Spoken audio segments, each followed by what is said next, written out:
What is going on, IB Nation? Welcome to another edition of IB Nation Sports Talk. I'm Vince. That's Jesse. We are missing the Godfather, Sean Stiers, because he is literally calling a women's basketball game as we speak. And let's see here. And the Irish women are not doing so hot against Tennessee right now. Down 13, only 29 points in the third. Ooh, make that 16. Ooh. So it's not going well, obviously, for Notre Dame down in Knoxville and in the ACC SEC Challenge. They're facing Tennessee Lady Vols. So 31-45 currently with 6:40 to go in the third quarter is what I've got. So long way to go, but Notre Dame's got some work to do. So, and therefore, so does Sean Stiers. He's got some work to do too. But it is Mailbag Wednesday, folks, and we've got a ton of stuff because obviously there's a lot of stuff going on right now. You know, we got Tobias Merriweather has jumped into the portal today. Not overly surprising. Obviously, all the Riley Leonard talk is out there. Everybody's crystal balling him to come to Notre Dame. So there's that. And that is pretty much where everybody's questions are centered around. And so we're just going to get after it and answer the questions that come. And you guys may not like all the answers that you get. We're going to do the best we can with the information that we have and the information that we're allowed to share. So, Jess, are you ready to get after this thing? Let's do it. All right, man. Here we go. We're going to start right at the top with Brian's question. I'm trying to be optimistic as possible, but having Tyler Buckner Tobias. I'm guessing it's supposed to be Tobias. That is Buckner Tobias. transferred a while back. But having Tobias transfer hurts a lot. What's the root cause of him leaving? I was hoping he would stay and have a breakout year. We all were. I can safely say that we all were. And I think the parting of ways with Coach Stuckey when it happened was indicative of the situation. And, basically the relationship was beyond repair, I guess is the best way to put it. They got rid of Stuckey for a reason. The staff is working super hard to try to keep that room together, but some things were just beyond repair. I mean, that's the best way I can put it. Right now, it stinks. I was very upset when I heard that, Tobias was going to hit the portal. I was really hoping that he would stick around. I think the kid's got a ton of talent. I think that, I think he could have been really, really good in this offense too, if certain things didn't go a certain way. So, it just stinks, frankly. Jess, I'll throw it over to you. Your thoughts just in general on Tobias hitting the portal and your surprise factor, all that stuff. Yeah, I think it's unfortunate that Tobias is going into the portal because of some of the stuff you talked about. He's that bigger framed wide receiver. There was some good expectations, especially this season, for him to play. And a lot of people thought he should have been playing more in his freshman season. And it just sounds like, that there wasn't a fit for Tobias Merriweather in this offense kind of going forward. And when you're that young, you have to find a fit that's best for you. I'm not shocked overall that he left because of just the production that he had in the first 2 years and knowing the talent level that he's at. Like it would lead to kind of frustration if I were in Tobias's shoes as well. And so it's just a matter of going into the portal and finding, a fit that's better for him ultimately. But for a position group that was relatively thin and young and inexperienced, well, it got even younger and more thin, unfortunately. So I think Notre Dame has some work to do, obviously, with finding one, a new wide receiver coach, and two, getting some, wide receivers here in general, because they need to beef up the room a little bit. Yeah, I mean, I don't think, as it stands right now, they'll search the portal for a veteran wide receiver type. I only think, as long as nobody else leaves, I don't think they're going to get more than one. I don't think they need to get more than one with the numbers that they have right now. But they're going to definitely look in the portal. They don't really have a choice. They've lost two guys that both had eligibility left, and there's always the possibility for more. And it just, like I said, it just stinks. I think Tobias Merriweather is a fit in anybody's offense. That's how I feel about it. There's no way you can tell me that his size and his athletic ability and everything else is a bad fit in any offense. So, it's a shame that he's not going to be wearing a Notre Dame uniform anymore. So, it's just too little too late to get him to stick around. I guess that's the way to put it, So, all right, let's see what else we got here. Another one from Brian. If Riley Leonard comes to Notre Dame, what's the biggest attribute he brings to the table? Well, as long as he's healthy, and that obviously is the biggest key because that was his biggest downfall, in this season, 2023, right? But his biggest attribute, if he's 100% healthy, is his dual threat. I mean, his legs and his arm. And it cracks me up for people to say, oh, he can't throw the ball, his arm sucks, and all this other. I go back and watch some film from 2022. Just throw in a few games from 2022. They're all over YouTube. It's easy to find. And tell me that his arm sucks. Like, come on, people. I have a problem with people saying that his arm is terrible. Just throw in the tape, watch it as a impartial person, and tell me that his arm is terrible, and then I guess we can have a conversation. But I would be shocked if you would do that after watching his games from 2022, not necessarily 2023, because he was playing injured, right? He had a high ankle sprain, he had turf toe, he was all kinds of injured, so it wasn't a very good situation for him. Yeah, I would say that along with what you're saying, I think that he, one, definitely has a big arm, and two, that his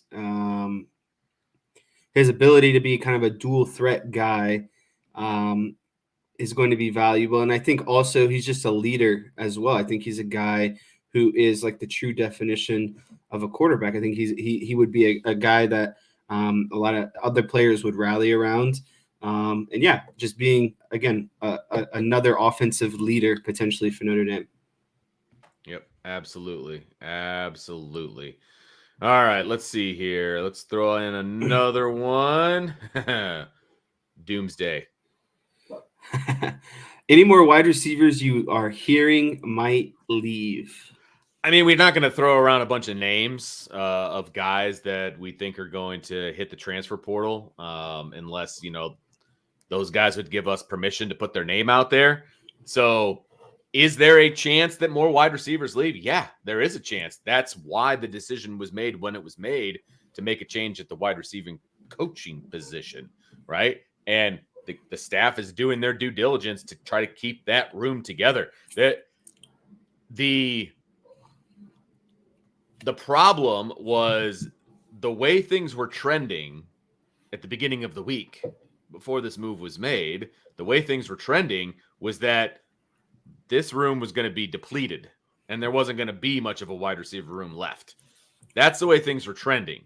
So they had to make a move when they made the move, and they're trying to keep everybody together. So is there a chance? Yeah, there's a chance. I mean, obviously he was relieved of his duties before Tobias jumped in to the portal, and yet he still did. So are there relationships that are unrepairable at this point? Are there relationships that they can repair?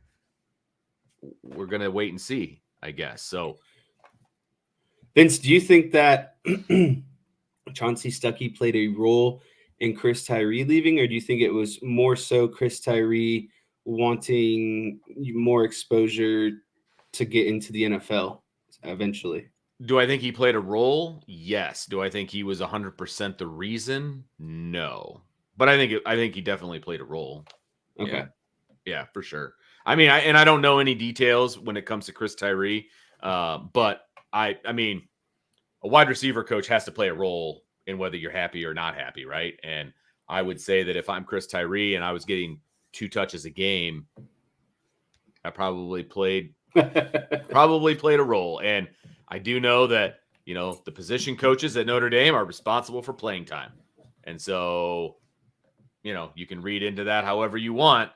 He's getting 2 touches a game. So I'm sure the wide receiver coach had something to do with it.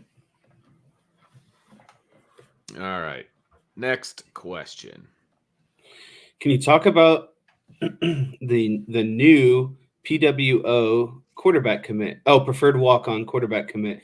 Is he another example of the dual threat quarterback we can seem to expect under Jared Parker?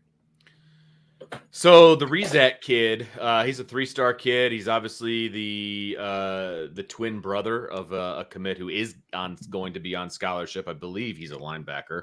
I'm not the recruiting guy, but so he is a quarterback, but he's super athletic. He is, what we used to call the kids. He's an RTG. He's the right kind of guy, or RKG. He fits the profile of a Notre Dame football player, which is good off the field, and he can play multiple positions on the field. He's not going to compete to be a starting quarterback at Notre Dame. So, he is a dual threat. I mean, but he can play other positions. I don't know if he's going to play quarterback coming into Notre Dame. I honestly don't. But he is a dual threat kid. But I don't think you can read too much into the fact that, Parker probably wants more dual threat guys. That's why he recruited Deuce Knight. That's why he's recruiting, we assume that he's recruiting, Riley Leonard. I think ideally that's probably what he wants in his offense. But, the Rezat kid is not going to be a quarterback at Notre Dame that sees the field. If he's going to see the field, it'll probably be on special teams, things like that.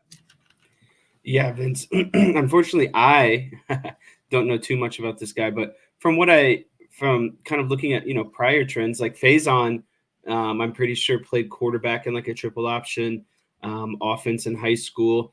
And so to me, it's just that kind of similar trend. You're not really looking at position. You're looking at just overall athletic ability and big skill and how they can contribute, down the road. Is that maybe he's a special teams guy? Maybe that's in his first year, he's a really valuable scout team quarterback, whatever it might be. I think that's his biggest upside, is the versatility to kind of, go wherever essentially. Yeah, no, I agree. And I'm going to pull up as many questions as I can. We may not have answers to everything that we pull up, but I am going to pull up as many questions as I possibly can here. And just so you know that I'm not skipping over anybody. Mailbag. If Riley Leonard enrolls for spring ball and loses job, can he re-enter portal, or is that only an option for Hartman because Reese left? No, I don't. I mean, he can re-enter the portal, but I think then he has to sit. I don't think it can be like a direct transfer situation. I believe that's how it works. Don't quote me on that. And the fact that he's not a graduate, I believe, because he's only completed 3 years. I don't think he's graduated just yet. And so he's not a graduate transfer. I don't think he would be able to. I think he would have to sit. So, yeah. And, is he going to compete for the starting position? Yes, technically. But I think we can all understand that if he comes to Notre Dame, he's probably going to be the starter. I think things would have to go drastically wrong for that not to be the case. If, oh boy, he comes. But I mean, what are your thoughts, Jesse? On Riley Leonard or the all of it, baby, all of it.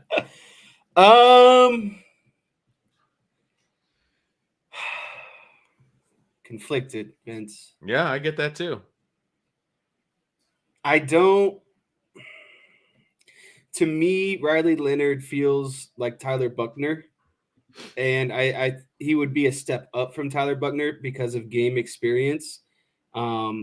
He's, actually played games and played in some big time moments and won a lot of games too. Won a good amount of games. And so that's all very beneficial. I think Notre Dame needs to eventually bite the bullet and just develop their own quarterbacks, because if you continue this trend, one, who's going to want to continue to come here as a quarterback commit? And because Notre Dame is they brought in Jack Cohn, they brought in Sam Hartman, and now potentially Riley Leonard to fix some quarterback issues. And then there's a potential of losing guys who have already been committed as well. And so it's hard, because obviously you want to do what's in the best interest of your team right now. The rest of the team doesn't necessarily deserve to go through like a developmental stage at quarterback, right? And so I just think it's hard. I think there's pros and cons on both sides. And I just don't know right now if Riley Leonard provides much more pros than cons. And I think that's what still I need to kind of dig into is whether or not overall is Riley Leonard a net positive for Notre Dame? So my thought process is this. I think that, you've got a dynamic kid who's a true freshman right now. You got a dynamic kid who is a senior in high school right now. You got a dynamic kid who's a junior in high school right now, right? So looking at 24, that's a true sophomore, a redshirt freshman, a true freshman, and a senior in high school. Those are your dynamic quarterbacks that you have been recruiting, right? Right. So as much as people like to, talk about Steve Angeli and how wonderful he is and all of that, he's not a dynamic quarterback. That's a fact. Could he be a decent quarterback at Notre Dame? Yeah, he could be. He's not the guy that's going to take you to a national championship, in my personal opinion. Now, I think Minchey, Carr, Deuce, I think all three of them could. But are you ready to turn the reins over to a potential national championship run in 24 to a redshirt freshman? Right. You know what I mean? So bringing in a guy with the kind of experience that Riley Leonard has, I get it. One more year of maturation process for these quarterbacks, and then you're ready to turn it over to the homegrown guys. So that's where I'm at with this whole thing. I'm all about, Notre Dame bringing in, Notre Dame using their own guys, recruiting, getting those guys on the field. So, that would be ideal, obviously. I just don't know that I'm ready to turn over this offense to a redshirt freshman. That's my thing. And so you bring in a guy, one more year bridge, and then it's time to turn it over to whoever wins that battle. I think that's where I'm at right now. Because, look, Riley Leonard look at his 22 stats. 3,000 yards passing, 20 touchdowns, 6 interceptions, 64% passing. He also had 700 yards on the ground and 13 touchdowns. So he was responsible for, 33 touchdowns and 3,700 yards of offense. That's pretty decent. I mean, I don't know. He's probably the best quarterback out there also. I mean, any argument there based on who's in the transfer portal right now? So far into the portal, I've seen KJ Jefferson. I've seen the quarterback from Coastal Carolina. I've seen Riley Leonard. I think that is it. Will Rogers from Mississippi State. I've seen him in there. Yeah. I would say off the top of my head right now, Riley Leonard is the best of the best. But I think the thing that I would be most interested in, Vince, was Sam Hartman the quarterback for Jared Parker? Because we knew Sam Hartman was the quarterback for Tommy Rees, but are we going to see maybe a different offense from Jared Parker potentially if someone like Riley Leonard comes in? Is it going to be an actual more RPO looks, quarterback using its legs? Because that's what Riley Leonard can do. And so if that's the route Notre Dame decides to go, I think there needs to be an offense that's actually more tailored around the quarterback calling the shots. And again, I don't know what that looks like for Jared Parker. I don't know if he has an offense in mind and Riley Leonard fits better. I don't know if his offense was more of a Sam Hartman type of offense. I truly don't know. But if you bring in someone like Riley Leonard, and if you're going to commit to that, I need to see more two-back looks. I need to see more RPO looks. I need to see stuff that's actually tailored for a Riley Leonard offense. Does that make sense? Yeah, no, it makes perfect sense. And I think that's the offense that he wants to run. And so hopefully he's allowed to run that type of an offense. I really do think that's what he wants to do. So look, we can speculate who's going to hit the transfer portal and all of these different things, and that's fine. Everybody's willing and able to do that. But if you're Notre Dame, you go get the best guy that's on the market. I have no problem with that. And if they evaluate Riley Leonard as the best guy for the offense that they want to run, then so be it.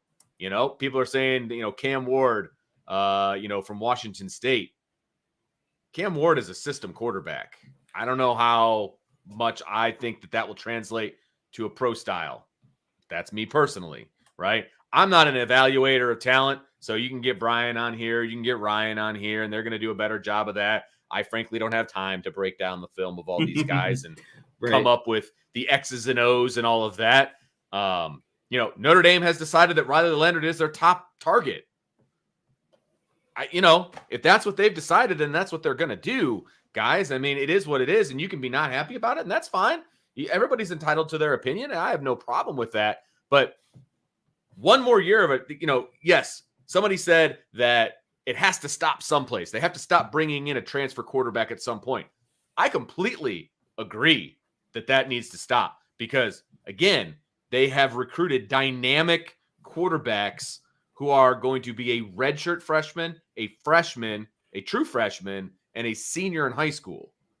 And I think another thing, Vince, you got to look at, and I know it's you can't go this far down the road, but I mean we've talked about it before. What next season on paper right now is one of the more favorable schedules that we've seen. We've also seen that the committee doesn't give a damn about who you play as long as you're undefeated or one loss. They don't care about who you've racked up wins against. So why should Notre Dame go through a gauntlet of Ohio State, Duke, Louisville, and USC again when they can schedule Hawaii and Bowling Green and Connecticut and be just as potent in terms of how they're perceived by the committee. So if you're looking at it next season, Notre Dame has a favorable schedule.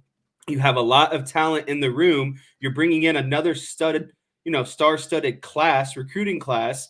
And it goes back to kind of my, when weighing the pros and cons of Riley Leonard, you have to do good by everyone else in the room, right? You can't, you have to reward the rest of the team with good quarterback play and not allow that to be the limiting factor. And so that has to play into it as well. Again, knowing the talent you have and what's on the schedule next year, it might make sense to bring in someone like Riley Leonard to just knock out, 10, 11 wins, whatever it is, because that's going to get you into the final 12.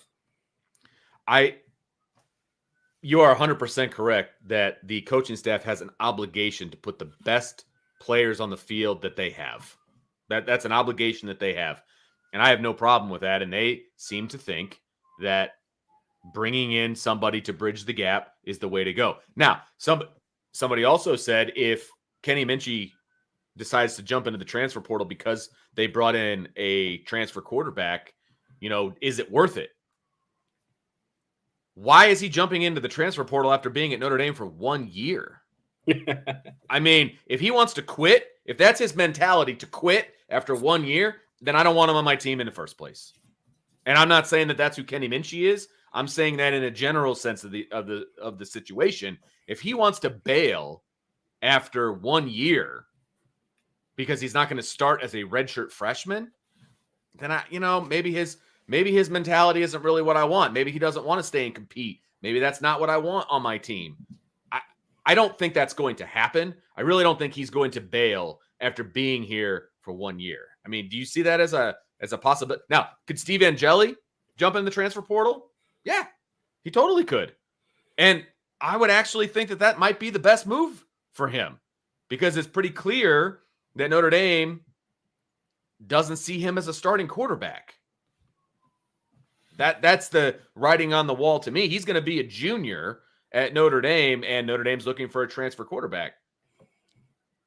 I mean, Angeli reminds me a lot of Drew Pine. I think that I think the stage, and this is a little maybe premature on my end, but it's so hard because I mean, it's any quarterback. Well, not any quarterback. Most quarterbacks are going to look good in mop-up time against some bad teams. It's just naturally, kind of how it goes. And I don't think that we can judge Angeli's talent based off of the, 3, 4, 5 games of mop-up duty that we saw him in.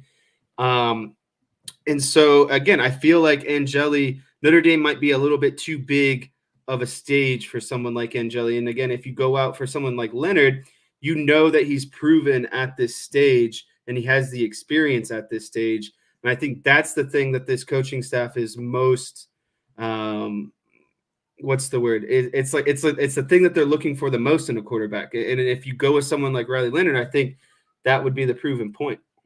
Yeah, no, and Rob, thank you, Rob, for the mailbag question. He says, do you both think that Steve Angeli has looked good this year, except for the interception on Saturday? I think he's looked great this year when he played. I think he has done his job when he has been put in. I have no problem with what Steve Angeli did. None whatsoever. But not once was he in against another set of starters. And, you know, he did great as a backup. I have no doubt about that. He did great. And he performed his role the way it should be filled. And that's awesome. That doesn't mean he's ready to be the starting quarterback at Notre Dame. Those are two wildly different scenarios for me. And so when I watch Steve Angeli do his thing in practice, in the practices that we've been to, and even in games, he doesn't scream to me national championship level quarterback. That's me. That's my opinion. I'm not coaching the team, though. And so, you know, what matters is the coach's opinions. And so will we see him hit the transfer portal? Will we see him stick it out? I don't know. I hope he sticks it out. But I don't know that he's going to be guaranteed to be the backup next year. I don't know that he's definitely not guaranteed to be the starter. So, you know, I don't know. I just he did great in what he was asked to do. I will say that. That doesn't mean he's ready to be the starting quarterback. Right.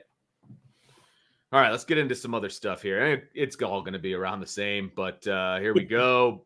Bryce does not want Riley Leonard. I hope Leonard doesn't come to Notre Dame. What are you telling your young quarterbacks? Hey, Carr. Hey, Knight. We will hang on to you as backups and just get portal starters. Vince, I'll start with this one. Please do. I think this is what you were talking about. Like Carr, true freshman. Someone like Minchey, redshirt freshman. There's just at the quarterback position, and we know at the college level, it's the most. Really at any level of football, but if you want to go far in this thing, you have to have a good quarterback and an experienced quarterback. And I think this decision is going to revolve around how comfortable Notre Dame feels with the experience at the quarterback position. And there's just a lot of uncertainties of what you would get out of someone like Steve Angeli as a full-time starter, or maybe as someone like Kenny Minchey as a full-time starter. But there is tape and tape and tape of Riley Leonard as a full-time starter. So I get it's not sending your young quarterbacks a great message, but if they're really upset about it, you can compete and develop and, you know, outlast these guys or beat out someone like Riley Leonard hopefully down the road. And if you don't, you'll get your shot. Like these guys are still very young. Like Right. if Riley Leonard stays here for 2 years, I mean, you know, Carr would still have probably 3 to 4 years of eligibility. Minchey would still have 3 years. Like there would still be a lot of eligibility left for these Riley younger quarterbacks. He only has 1 year of eligibility. He's a one and done. So that's it. And everybody's asking how much eligibility does he have? His freshman year was 21.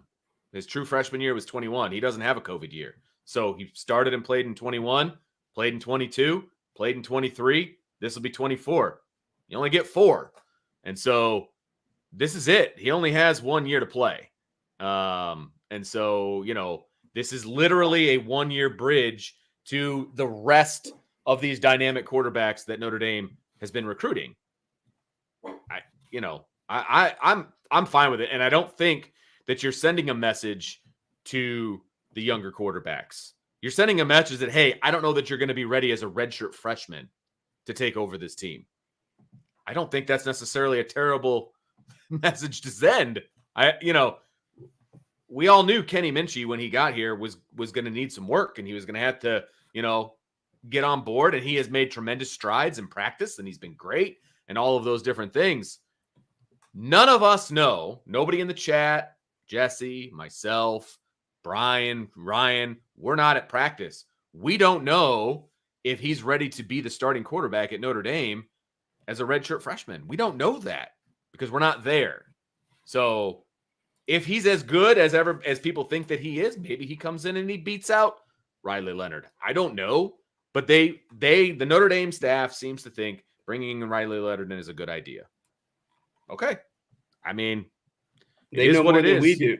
Exactly. And there's plenty of people that are complaining. They're going to say they know more than the coaching staff. But the bottom line is they're the ones that are in position to make those decisions, not us. So there you go. All right, let's get some more in here. This is an interesting one. Mailbag is year three a make or break year for Marcus Freeman? If so, man, he might want to refresh that resume with all this craziness. I'll start this one again. There's, right now in college football, there's craziness after every season, I feel like, for every coach.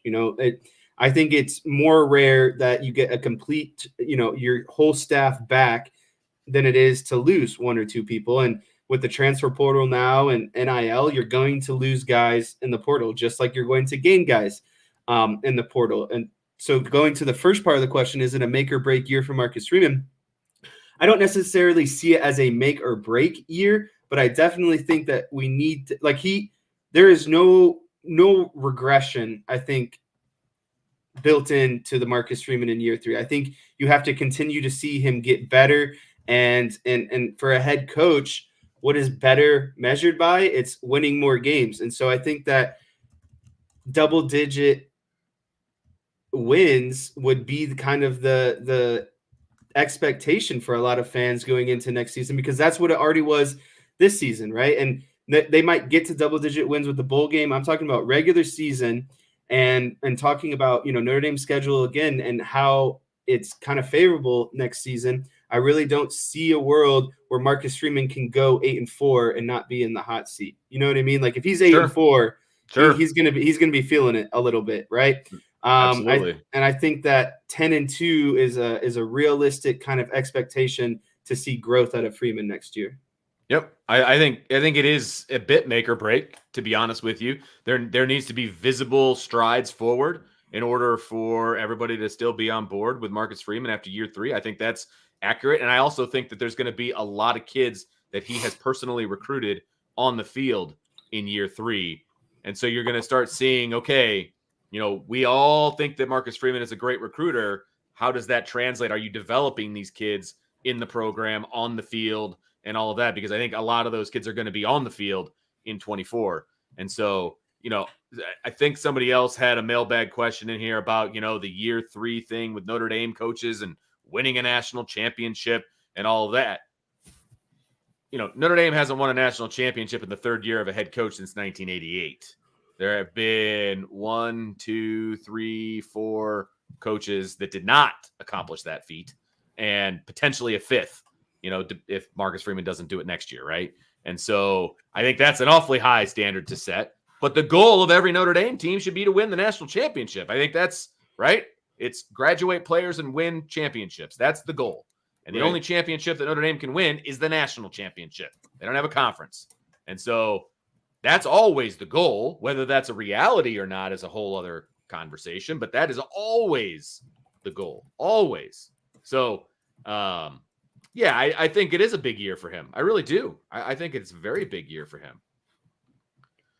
All right.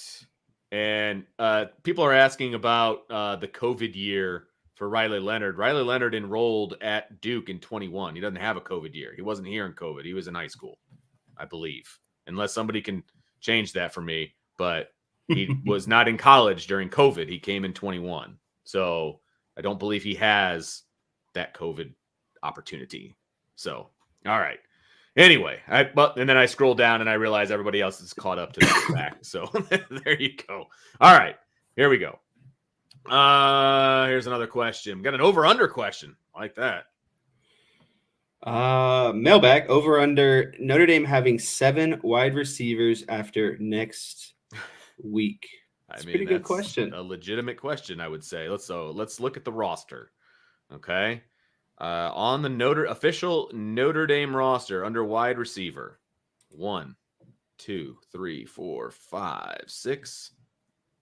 I assume we're going to be talking about scholarship wide receivers. So let me recount. So you got Deion Colsey, 1. You've got KK Smith, 2. Braylon James is 3. Rico Flores is 4. Jaden Greathouse is 5. You've got Jordan Faison is 6. Jaden Thomas is 7. And that's it. So that you've got 7 scholarship wide receivers. Basically, they're asking is, do we see another person entering the portal? You've got 7 scholarship receivers on there. So, gosh, over under, man. It can't be over because they're not going to gain a scholarship receiver in the next week. So it's either under or push. So I'm going to go push. Yeah. I don't think they're going to. I think at this point, if you're going to leave, you're going to leave, right? And especially with still preparation for a bowl game. I'm excited because maybe we see more Braylon James in the bowl game now, right? Because Chris Tyree is gone. Tobias Merriweather is gone. I think we see more Faison. We see more Rico Flores. We're going to see Greathouse. We're going to see Braylon James.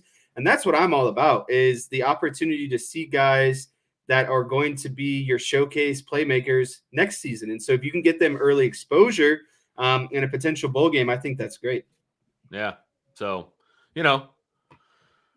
we shall see. But yeah, I'm going to go with the push here as well. I think the staff is doing a really, really good job, or at least they're attempting to do a really, really good job to keep this room intact. And so I'm hoping that is the case. Women just took the lead, and then Tennessee hit a 3 to go back. No way. It is really? Neck and neck right now with about 4 minutes left. I was going to say a little under 4 minutes. Wow. I didn't realize it was going to be that close. I mean, as much as I love everybody listening and watching us, you got to listen to the Stiers Senior. I bet he's going nuts right about now. Gosh, he's going to be ringing the bell and everything. All right. Anyway, we got a couple super chats. Let's get to those, and then we'll circle back to some more mailbag questions. First one from Tyler Evans. Thanks for the super chat. What do you think of Matt Rule saying a good quarterback in the portal costs $1 to $2 million? I think that's very egregious. I think when you're going to the portal, you're going to get NIL money no matter what. I think that quarterbacks go into the portal more so for a fit. Guys that want to continue to develop their skills. Are they going to get the opportunity to be a starter? And how does that translate to, a potential NFL career? So do I think the money is the major deciding factor? No, I don't. I think no matter where you're going to go, you're going to get some sort of money these days. Again, I feel like it's more so for a fit and, how that guy can help said team and how said team can help that quarterback become better, for his career aspirations. Yeah, no, I mean, could it cost you $1 to $2 million? Yeah, but it's not. Okay, let me rephrase. Let me back up. It's not going to cost Notre Dame $1 to $2 million. What they will do when they bring somebody in is they will set the quarterback up with, advertising deals and sponsorship deals and all of those different things. Notre Dame is not cutting a check to these transfer portal guys. That's not happening. But they are going to present a package where they can make good money. No doubt about it. And will that money equal $1 to $2 million? Yeah, it probably will, because it did for Sam Hartman. Why would it not for Riley Leonard? Right? So, yeah, it probably will cost overall that kind of money. But again, it's not coming from the school, at least not from Notre Dame. I don't know how other schools do it. We do know that they cut checks. But Notre Dame's not cutting a check to these guys. They're setting them up with packages, basically. And they're going to say, hey, if you come to Notre Dame, you're going to get this, this, this, and this. And then you're also going to get this package, potentially, with advertisers that we've already got set up for you. All you got to do is sign on the dotted line. So, yes, that's definitely possible. Definitely possible. Another super chat from Jason. Thanks, Jason. I think the worst case scenario, if Leonard comes in, is Angeli and Minchey transfer, and then it's Carr. I'm fine with that. So you guys, so Jason, what you're saying is if Leonard comes in, both Angeli and Minchey are going to transfer. I don't see that being the case. I don't. I really, again, I don't see Kenny Minchey leaving after 1 year at Notre Dame. I just don't. And if he does decide to do that, then he wasn't the right fit for Notre Dame in the first place. That's my opinion. Yeah, I agree with that. And I think with Carr coming in as well, Angeli could kind of be in a sandwich of Leonard and then obviously some of that younger talent as well. And I think that as that sandwich would squish a little bit, I think that would make Angeli a little bit uncomfortable. So I would say that if anyone's going to transfer, it'd be Angeli. Yeah. Well, and Christopher Crosby said 2 left last year. That is correct. 2 did leave last year. They were way further along in their college career and had way And less time left. I mean, to be honest with everyone, should Tyler Buckner have left? Probably not, because he ended up being he was Right. going to be a second string guy who, in my opinion, was going to get some sort of play still. Like that, I still thought there would be some offensive sets for Tyler Buckner, especially when you got into the opponent's kind of 30-yard line and beyond. But he left, and now he's in a worse spot. He's a third string quarterback at Alabama. And if I were to be a betting person, I would say that he's probably going to hit the portal again. And so Right. just because you can transfer doesn't always mean that it's the best option. I think that's what a lot of these guys have to weigh as well. Yeah, absolutely. And somebody said, should they have 5 quarterbacks on the roster? They're only going to have 4 scholarship quarterbacks on the roster. They will have 1 walk-on or 2 walk-on quarterbacks. I believe the Rezacks are 24 guys, right? So it would be 2 walk-ons. There's a difference between scholarship and walk-on, and I'm not even convinced that the quarterback Rezac is going to continue to be a quarterback when he gets to Notre Dame. So, yeah. Vince, we are tied 66-66, 2 minutes Oh, left. boy. What a game. What a game. And now it's 68-68. So there you go. I think you might be a little ahead of me, or behind me, I mean. Yeah, I am a little bit behind you. How much time is left on your ticker? Minute 36. Oop, I'm at a minute Tennessee 48. has the ball. So, all right, let's see here. I thought we had another we do from Anthony Solomon. Thanks for the show tonight, gentlemen. That was my question on the 3rd year championship. Yeah. And just again, I think that overall, Marcus, and it's just, I think it's any coach or any job that you're at, the more experience that you get, the more years you're there, the greater the expectations go up. So yeah. Naturally. Yeah. I mean, look, who in the chat and who, Jesse and I, of course we want Marcus Freeman to win a national championship in year 3. That'd be fantastic. It'd be unbelievable. But that's not my actual expectation. Right. Brian Kelly went to the national championship game. Did anybody think they were going to win that national championship game against that Alabama team? No. Sorry. I mean, even the most rose-colored glasses person knew that was not going to happen that year. Okay. So, but next year, you got the 12-team playoff. So you got an opportunity to make the playoff, advance, have a home game in December. A lot of good things can happen next year. And the schedule lays out real nice for Notre Dame. Real nice for Notre Dame. So it's going to be interesting. And look, there's going to be a lot of dominoes to fall over the next few weeks. And people are going to have to be talked off the ledge. And I get that. And, that this is just where we need to all come together and feel like Notre Dame knows what they're doing. So, let's everybody just take a breath. Everybody just take a breath. Okay. JG wants to say something to me, and I appreciate you, man. He says, Vince, Leonard was a sophomore when he had his best year. Notre Dame can do the same. Is it possible for a true sophomore to have a great year? 100%, man. I absolutely agree with you. But Riley Leonard also had, a lot of game experience as a true freshman, or enough, I should say, experience as a true freshman. Kenny Minchey has 0. Now, you can blame the coaching staff for him not having any time, and that's totally fine. I get that, and that is an okay thing to say, because they could have had opportunities for him to get playing time his true freshman year. There's no doubt about it, but he didn't, and so he doesn't have that experience. Could he be the savior of Notre Dame football as a true sophomore? Yeah, he could be. I'm not saying that he couldn't. I think he's really, really talented. But Notre Dame's hedging its bets right now, and they're bringing in the best quarterback on the market in their eyes to compete, potentially win the job. Okay, but maybe Wetner's gives you one more year. worst case scenario, Angeli's better than Riley Leonard. Do I think that's the case? But no, but it's still an option. That's the thing is if they bring someone in and they are better than Leonard, they're going to play. If Leonard is the starter, then you have another year of development, right? And so I don't know. I feel like I like the activeness rather than the inactiveness. I don't want a coaching staff that's sitting on its hands constantly and being very like for example, Jerry Jones, Cowboys owner, GM, never trades. He is all in on his guys and his guys only.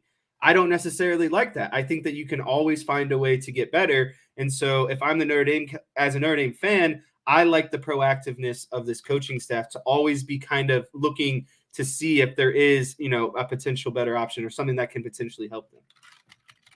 There we go. All right. So thanks for the comment, JG. I appreciate you, man, very much. All right. Let's see. We got, all right. We already did that one. I believe we got a couple more super chats here. We might have to get to rapid fire. I'm not sure. Quinn wants to know, would Colin Klein be a good comp for Riley Leonard? And I believe that was the Kansas State quarterback. Yep. And that was like a good, 10, 12 years ago, I want to say. My brain doesn't even go back 1 week. I know that's let alone, tough for me. I appreciate the question. Don't get me wrong, but yes. That's going to be more of a question for Brian and Ryan, if I'm being honest, Quinn. And I appreciate you bringing that up. I just don't know. I don't know enough about Colin Klein. And to be perfectly honest with you, I haven't watched enough film on Riley Leonard to really answer that confidently. I like what I've read about Riley Leonard. I like what I've seen of the things that I've seen.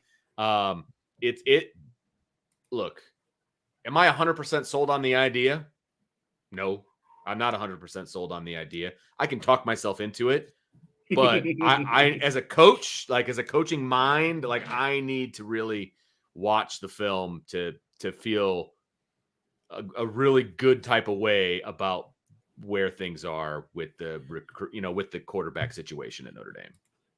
That's me being honest with you guys, because of course I'm always going to be honest with you guys, but that's kind of where I'm at. I'm on the fence about them bringing in Riley Leonard. I'm on the fence about it. So I'm not saying it's a bad call.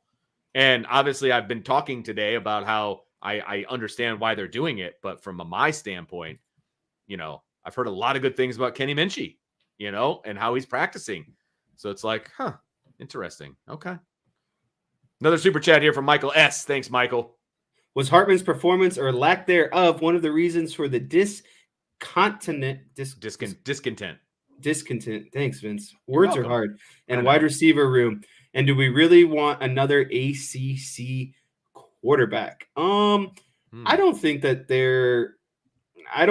Sam Hartman's performance or lack thereof was any contributing factor. I think that Sam Hartman, while he didn't probably play how we all expected, I feel like Sam Hartman did nothing but improve the wide receiver room just by kind of being there. His knowledge, his experience in the game. I would have a hard time believing that he wasn't passing along that kind of stuff to these younger wide receivers and making it, essentially a learning moment, right? Like he has played for so long, seen so many coverages, seen so many reads, etc., that I think that his insight and knowledge was only beneficial to the wide receiver room. And I doubt that a player was, a reason why there was such a divide in the wide receiver room. And based off of what I've read and heard, it feels like it was a lot of just the wide receiver coach himself. And so I'll leave that at that one. And do we really want another ACC quarterback?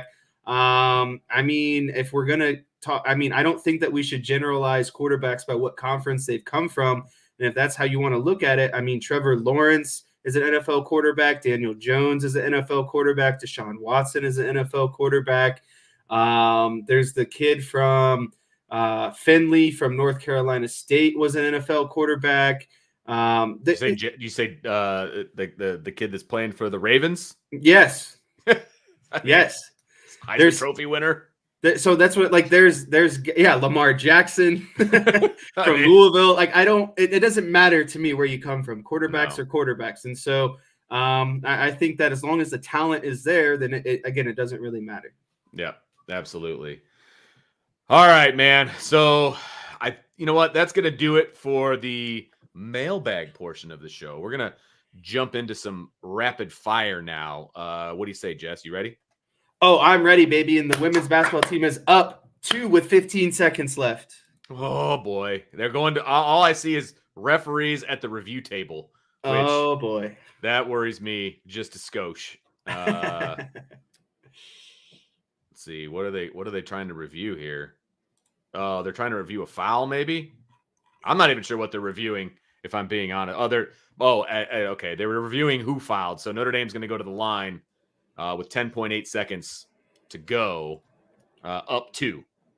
So a chance to seal it, frankly. And Maddie Westbell's at the line. So I think you got a pretty good chance. Also, I think something interesting, Vince, if Riley Leonard comes here, it's Riley Leonard versus his ex-coach week 1. Well, we're going to talk about that. Somebody didn't read the questions. I always read the questions, Vince. What are you talking about? All right, here we go. Rapid fire style. So, as we've been talking about the entire time, the rumors are rampant that Duke quarterback Riley Leonard is the top choice for Notre Dame in the transfer portal now that he's officially in. So, scale of 1 to 10, your excitement level over Leonard as the possible starter in 2024. So, this is a very, very tough question, and that's why you asked me the question. I would have to put this. How about this? I was more excited for Sam Hartman than I would be for Riley Leonard. I'll point blank say that. I would be at an overall 8 or 9 excited if Riley Leonard comes in and there is a offense that is tailored around his skill sets of being a dual threat quarterback, meaning a lot of RPO looks, a lot of getting the quarterback on the perimeter for some runs, utilizing your running backs as well, getting into a power run game, and utilizing some of your, your best wide receivers, whether that be Rico Flores, Braylon James, Jordan Faison, whoever it is. I'm all for and excited for an offense that is all around cohesive. Everyone is working off each other's skills and talents. And so if that's the case, again, I would be, at 8 or 9 excited, but I would be lying if I said I was more excited than I was for Sam Hartman last year. Yeah, I think he's that upgraded Ian Book. I think might be the best comparison I have at the end of the day. So where did you put it? 1 to 10. Where'd you put it? I put it at 8. Okay. I'm like a 6 or a 7 right now. I think he's the best quarterback out there for Notre Dame. I do think that. And they're going to shoot their shot at the best guy that's in the portal. And that's exactly what you should do. I really don't have a problem with that. I really don't. So, is he going to come to Notre Dame? That still remains to be seen. We don't know. As somebody pointed out, he does have I was thinking about the women's basketball team that just won. He does have a no contact attached to his transfer, so he knows where he's going to go, or at the very least, he can contact the schools that he wants to contact, right? I've seen Auburn, I've seen Notre Dame, I've seen Texas A&M. Obviously, that's where his head coach is going. And so, I'm like a 6, 7. I need to go back and I need to watch some of his film from, sophomore year when he was 100% healthy. I want to see it. I've been told everybody's talking about how he can't throw. His arm is a noodle, all these things. But, go watch his sophomore film. Let's see if that's actually true. I think a lot of people are hanging on to that narrative. So I need to go see that for myself. I want to go check it out. So I'm like a 6 or a 7. After I dive in, it's going to go up or down. That's for sure. And so let's see. I do not think, now I want to be clear here. I do not think that Notre Dame is stunting the growth of the quarterback room by doing this. I really do not think that. This is a different situation than bringing in Sam Hartman when you had Tyler Buckner and you had Drew Pine, who were at the middle to end of their careers, and you've got Kenny Minchey and you've got Steve Angeli that are at the beginning of their careers, and CJ Carr at the beginning of their career. It's a completely different scenario. The talent level is different. The injury history is different. Like, all of those things are different in this particular scenario. So I'm very much like a 6 or a 7 here. and with the possibility of moving up or down once I check it in. That's kind of how I feel too. Like on a preliminary stage, Yeah. I feel very confident around a 7 right now. Yeah. Yep. Absolutely. All right. Next question. It is blank that Riley Leonard could face off against his old coach, Mike Elko, in game 1 of 2024. That's what I like to call a little bit of poetic justice, Vince, because like, what are the odds that, your head coach goes to a big time SEC program and now also you transfer and go to one of the, biggest brands and well-known programs in the history of, the sport. And then you're set to make your debut against each other, essentially the first game of the season. So it's funny how that always happens. And it's just like, when these, it feels like every time, someone is traded, they always, their first game is always against the team that they were just with, or like anytime there's a big offseason move or anytime there's any drama, it always feels like it comes back to playing against the team that you were once with. So it's funny how sports work out that way. Yeah, it is. That's a really good one. It's amazing, frankly, that is going to end up being the case because, a month ago, we're all talking about going down with a first-year starter, playing against Jimbo and, all these different things down at Texas A&M. Now, Jimbo's gone, so he's making a ton of money, not doing anything. They got a brand new head coach. Notre Dame is going to have a brand new quarterback, potentially one that has a bunch of starts under his belt. And so, yeah, this is going to be an interesting turn of events for Notre Dame if that ends up being the case. So it is pretty awesome how just the college football world evolves and revolves for that matter. So Gotta keep up. Yeah, should be very, very interesting in that regard. You know what I'm mad about, Vince? What do you got? I wanted to put so much money on Notre Dame women's basketball to win after being down 16 at halftime, or at least cover the spread. I think it's fraudulent that FanDuel had those locked for some reason. It's did they really? Yeah, I kept checking. You were feeling the Irish, huh? You were feeling the comeback? I was looking at, some little bit of the stats, and I was like, man, they're just playing really bad right now. This got to get into a groove here. And I definitely knew that. Okay, I would be lying if I said I thought they were going to win. I definitely didn't think they would lose by 16 points like they were down at one point. I was when it was the third quarter and they were down by double digits plus. I was I wasn't really feeling. It's gonna be a nice plane ride home. Yeah, absolutely. We got a question I do want to get in here since we're doing rapid fire. TJS, when is National Signing Day? And are Brian, Ryan, Sean, and Vince doing a show? So let me see here. National Signing Day 2023. Yeah, that's not right. Let's see. I'm not sure. I know it's in December. I know it's coming up. I am not sure exactly when National Signing Day is. I will not be on the show because I have a day job. But I believe Brian and Ryan will definitely be doing a show. And I bet you Sean jumps in and out every now and again. So I'll have to get back to you, TJ, on when that show is going to take place. But last year they did like an 8-hour show. It was crazy. They were on all day. They were talking about the recruits. They actually had Faison on the show, and who knew that, he was going to be the guy who he was this year for the offense, but Irish Breakdown knew. That's why he was on the show. But they had a couple guys on, and they did a couple of different things. So Decaf says it's December 20th, and so does Michael. So we're going to go with it. So December 20th is signing day, and that is a Wednesday, right in the middle of the week. And so, yeah, I will definitely not be on that show, but I know the guys are going to have a show for sure. No doubt about that. Hopefully some early Christmas presents. Am I right? Yeah. And it's funny the way things are going, man. I don't know if there's going to be flips and, things like that. It's just different that, nowadays than it has been in the past, but you never know. You never know. We'll see how it goes. We'll go. All right. Wrong tab. Here we go. Third question. I believe the number right now is at 5 for transfers. Okay. Or transfer portal guys. So over under 5.5 additional transfer portal announcements? I'm going to take the under on this one. Wow. Yeah, I think that you might get. I'm really having a hard time seeing defensively. I think that a linebacker will be gone.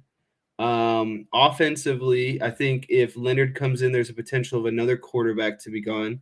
I think that in terms of wide receiver and running back, that those are pretty solid. Offensive line, you don't really see a whole bunch of offensive line portal transfers. I thought the Zeke Correll one was actually pretty interesting.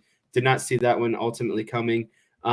Defensively, I think you could see some amongst the defensive line still. I think the secondary is pretty solid. So, I mean, to me, I'm looking at like a 3 or 4 number. I don't necessarily see it hitting 6. So I'll go with the under. You are an optimistic lad, Jesse Stiers. I think the number hits the over. I think there'll be some surprises for all of us, like some prizes that we weren't necessarily betting on. I just think it's going to be over. I'm going to be pessimistic about it. I think you're going to see some guys that are going to surprise you, and then you're also going to see some guys that weren't playing that could transfer out. Looking for more playing time and things like that. And of course, this does not include guys that are leaving for the draft. These are straight transfer portal guys. That's what we're talking about. But yeah, I think there's going to be more than that. I just think that's the world we live in, man. And they're going to have to do I was kind of crunching the numbers last night with Brian, and there's going to have to be about 15 or 20 guys that are going to have to leave the program in some form or fashion in order for them to get to the number that they need to be in for next fall. Interesting. Yeah, it's going to be. So if it's not a transfer portal, it's hey, you might want to. And then it turns into a transfer portal situation. So yeah, that's a good point. Yeah, so I think the number is going to be over, but it'd be great if it wasn't. That would be true. It'd be great if it wasn't. All right, let's jump to the NFL. My favorite NFL player of all time. Let's talk about him. It is blank that Aaron Rodgers is back at practice for the New York Jets. It's a myth. It's a myth that he's back after 3 months post Achilles, Vincent. I say it's a myth because it's a myth that he tore his Achilles. There's no way that Aaron Rodgers fully tore his Achilles and is already back in practicing. Bingo. At this stage. Like, Vince, I have seen guys who have torn their Achilles. They're on a scooter with their ankle still wrapped after 3 months. There is just no way that Aaron Rodgers tore his Achilles. And so to me, the better question is, what is Aaron Rodgers getting at? Is Aaron Rodgers trying to prove that he can beat science? Is Aaron Rodgers trying to embellish? And so it's this great comeback story because the Jets aren't horrible. That's a thing that the people fail to realize. Like the Jets are like 4-6, I think. But I mean, if you get Aaron Rodgers back, you could run the table as a wild card team. That defense is still really solid. Again, it's mythical that he's back at this point. There is something that we are not being told because quite simply, I don't care what kind of new surgeries are out there. You're not fully recovering from an Achilles tear in 3 to 4 months. Right. I completely agree with that. Like, it's amazing that he's back if you think that he actually tore it, which I don't. I think it was a little bit of a media push. And I think that, you said something about, does he want to beat science and all, yeah, he does. He's that guy. Yes.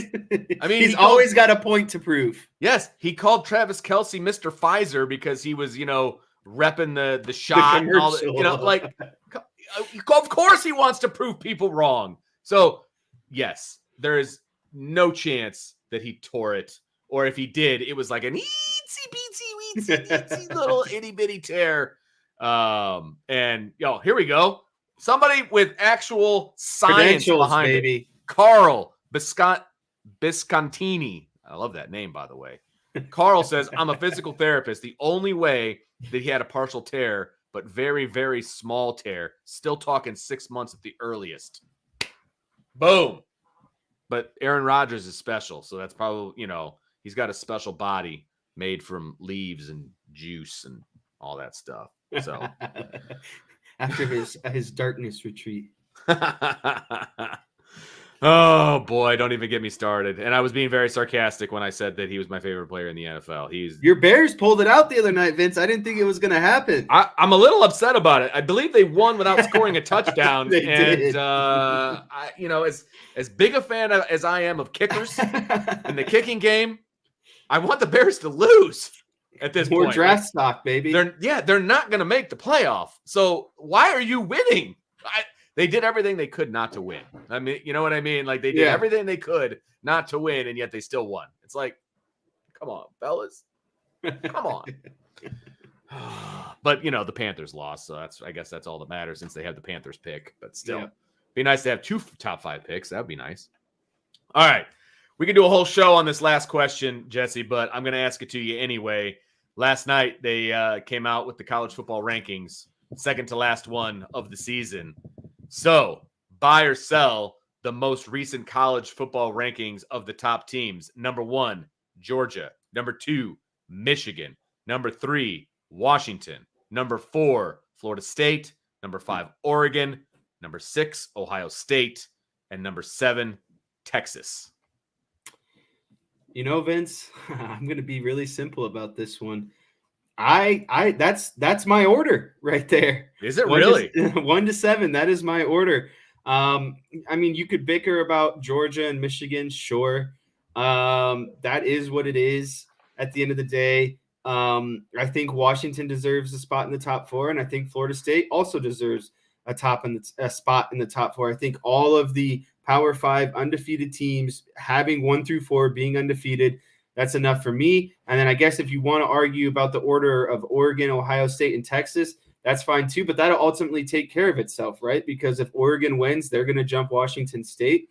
If Texas takes care of business against Oklahoma State and Florida State falls in the ACC championship, they're going to jump to the top 4 above Ohio State as well. So if you're Ohio State in this situation, you just have to do what you've been doing the last couple of years and hope everyone else loses. Yeah, you got to hope for chaos. You got to, with them putting Ohio State at 6, you got to hope for a lot of chaos, right? I mean, right.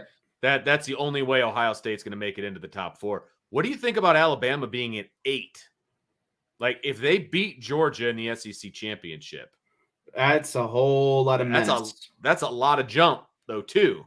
And does Georgia fall out? Does Alabama jump up 5 spots to get to 4?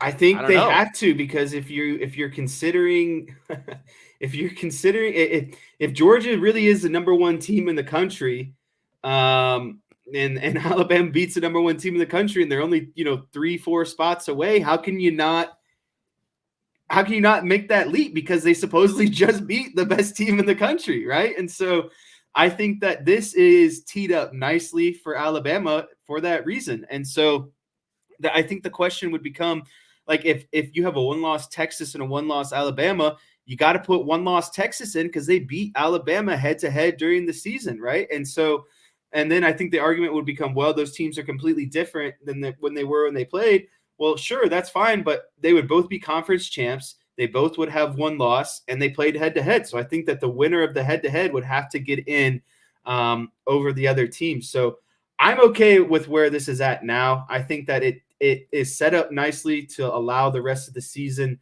to play out. I think at the end of the day, you're going to see Michigan is going to be the number 1. I think that number 2 is going to be Oregon after they beat Washington.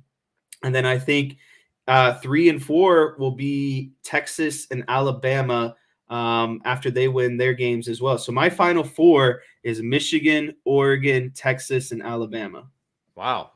You're going all in with naming your 4, and you're basically coming up with the outcome of these games. So you're saying Alabama beats Georgia. Yep. That gets them a spot. I don't know exactly where. I think Texas wins. That also gets them a spot.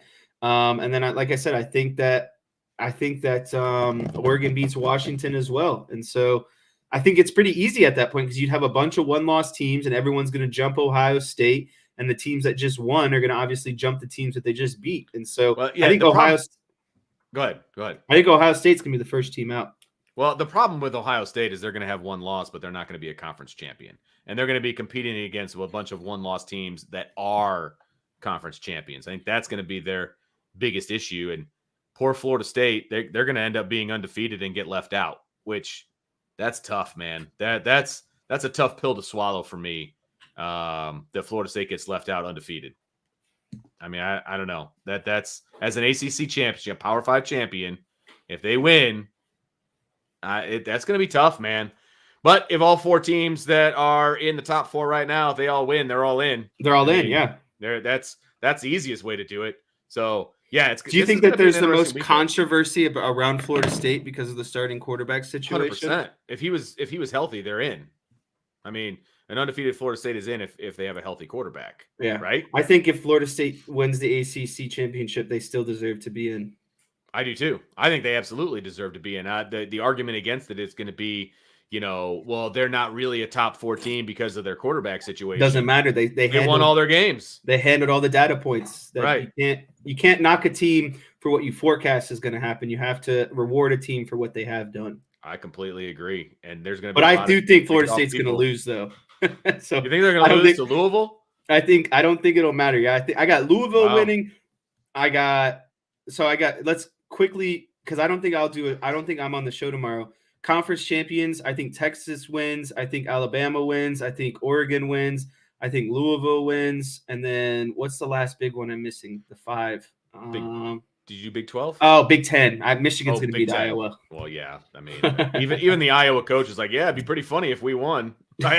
He had some sort of a quote like that. It's like, I think it'd be funny if we won. Have you seen all the betting lines of over under 0.5 points scored by Iowa in each half? Are you serious? Yeah, and it's plus money, so it's actually an underdog that they're actually going to even score. Man. Man, well, it's going to be a fun weekend of football, that's for sure, and we'll all be watching with bated breath. And it's kind of nice when Notre Dame doesn't have a game because we can all just sit back and watch other games, man. And I do enjoy that. I purposely chose the morning. I have to cover girls wrestling on Saturday morning, but I'm done at noon, so I'm getting back just in time for football. So I've got my whole Saturday planned out. It's going to be fantastic. So, all right, so that's going to do it for this edition of IB Nation Sports Talk, folks. Make sure that you join us tomorrow. I know that Brian's going to have a show around 1 o'clock, and then, of course, Sean and I will be back tomorrow night at 6 o'clock. This is Jesse's one and only, visit to the IB Nation Sports Talk room, giving Jesse some much-needed time off.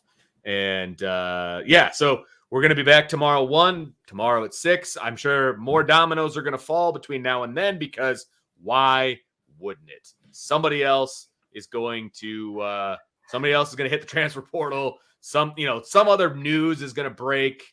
That's what's going to happen. So, we're here for it, guys. We are here for you. So make sure you join us at Irish Breakdown. Check out the podcast. Hit the like button, the subscribe button, the notification bell. All of those fun things so that you can stay up to date and join the message board, folks. There's lots of intel that we weren't really sharing with you on purpose tonight that's over on the message board. So make sure you check it out.